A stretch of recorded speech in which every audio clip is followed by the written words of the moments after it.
Thank you very much, Mr. Speaker. Today is day 99 of the budget impasse of 2015. Throughout these 99 days, legislative majorities in the General Assembly have continued to bring solutions to the table. We passed a budget with $1 billion increase over last year, with over two-thirds of line items at or above the level of the governor's request. I voted yes. The governor said no.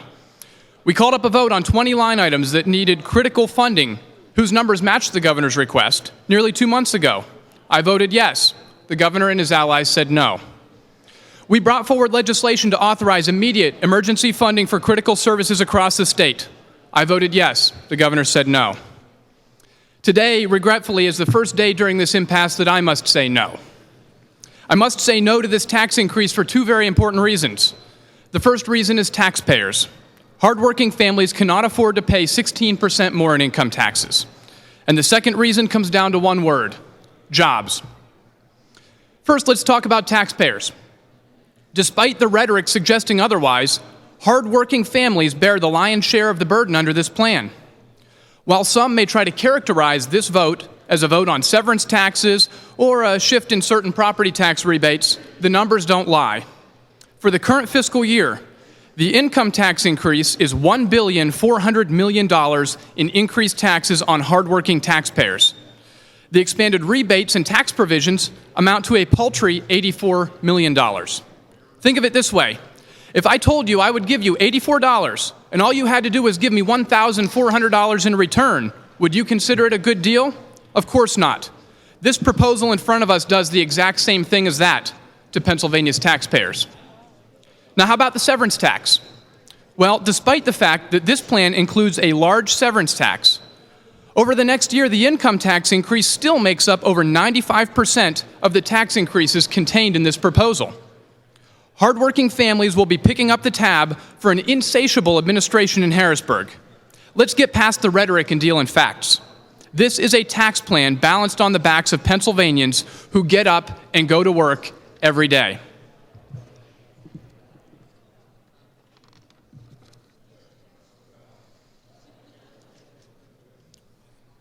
Now that brings us to our second topic: jobs. The fact of the matter is, this is a tax increase that will kill jobs. Will this be a tax increase that drives the drilling industry out of our state? Yes, it will. Would the job losses be in the big drilling companies? Maybe, but that's not who I represent. Who do I represent? I represent the small mom-and-pop local businesses that don't have the luxury of picking up their rigs and moving to another state. The small mom-and-pop businesses are rooted right here where they are. They're the small trucking companies who haul water from here to there. They're the local companies that recognized a need in the industry and started making and selling supplies locally that the drilling companies previously shipped in from elsewhere. They're the local hotels and restaurants who are full when the drillers are here and empty when they're not.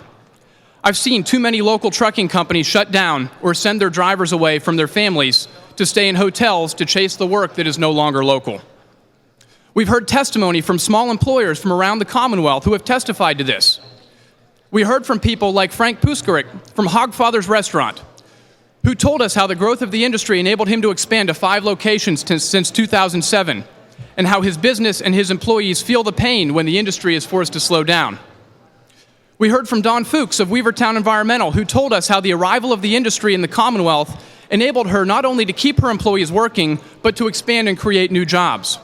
But when the industry declines, people like Frank and Dawn, and more importantly, all the people they employ, will be hurt. These are just 2 of the dozens we heard from, and the hundreds or thousands like them across our state who are hard at work every day. Make no mistake, increased taxes on the industry will chase them away. They will go to make their profits in Ohio, where the legislature just said no to an increased severance tax. Or they will go to West Virginia to create jobs where their overall tax burden and regulatory environment are friendlier than Pennsylvania. The other side looks at a severance tax as free money. The gas is here. They have to come here for it, right? That's what the other side says. But the facts tell a very different story. In June of 2011, there were 112 rigs in Pennsylvania. This month, in October 2015, there are 30. The sale price of gas in Pennsylvania markets is lower than in other places, so they will go to where the gas provides the better prices. Increase the severance tax, and we'll make it even harder for them to break even here, and we'll simply accelerate the exodus from our state. Once again, who is left behind? Local, small Pennsylvania businesses. The drillers will still profit, but they'll just do so by creating jobs in other states, not here. Now let's correct one fallacy that has been reported about this plan. The severance tax contained in this proposal is actually larger than the one previously proposed by the governor. The governor previously proposed a severance tax of 5% plus 4.7 cents per MCF. Considering this week's average sale price of gas at $1.05 per MCF, that's a 9.5% effective rate.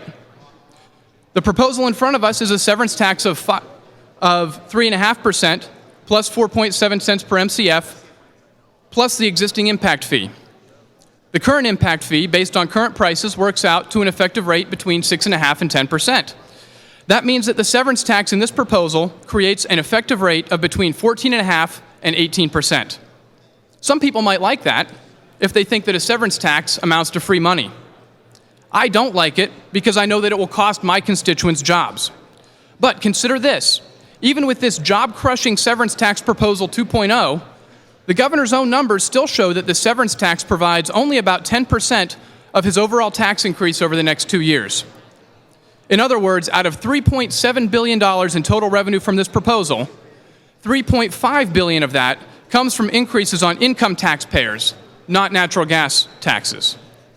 A 14 to 18% tax on a natural gas industry that is barely breaking even in today's market will send them packing across the state line. That will leave many of my constituents without jobs or with fewer customers to provide income. A 16% increase in income taxes will also leave them with less of their paychecks if they still have the privilege of collecting one.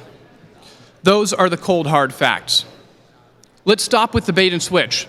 Let's stop disingenuously telling people that we're just taxing someone else. We know that every tax is ultimately passed on to our constituents. This tax proposal falls squarely on the backs of hardworking families. Let's stop telling them there is such thing as free money.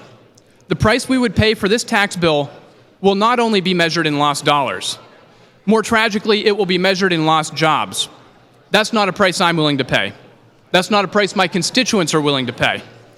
For these reasons, I respectfully urge a no vote on this unrealistic proposal, and I look forward to returning to the important business of bringing workable solutions to the table in the form of a budget that Pennsylvania's taxpayers can afford. Thank you very much.